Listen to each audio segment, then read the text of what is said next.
Welcome back to DataShark Academy. Often there will be situations that you need to update some existing records in destination relational database. For instance, if a customer moved to another address, then his address record should be updated instead of export to fail. To handle such kind of use cases, Sqoop offers two directives: update key and update mode. The update key is the column to use for identifying the record. Most likely this will be the primary key in your table. The second directive, update mode, has two different values.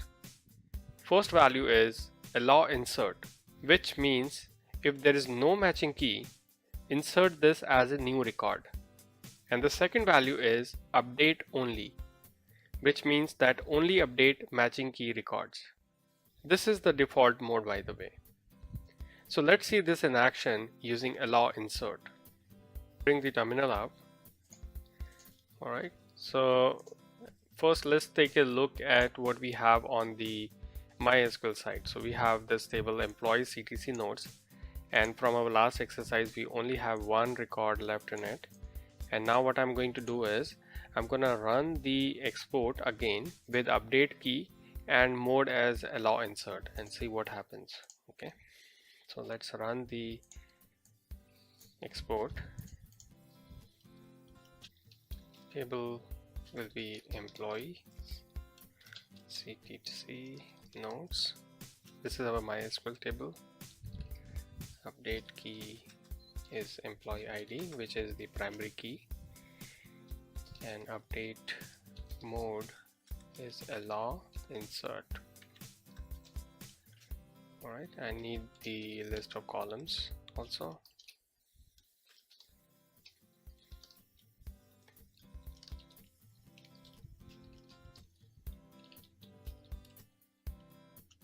And input fields terminated by. So I have to use input fields terminated by pipe because I have some records which are using comma as part of the values, like I showed you in some of the previous lessons. If your data is not like that, you don't need to define it and you can go by the default setting, which is comma. Okay, so let's run this.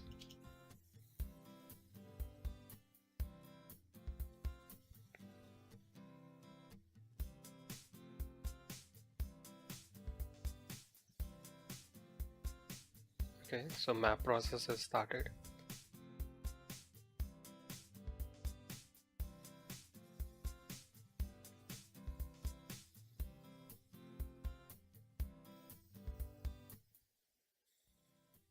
So I have noticed that in some of the cases I have to use a driver, in some of the cases I don't. I think it is something specific to the setup I have on my computer.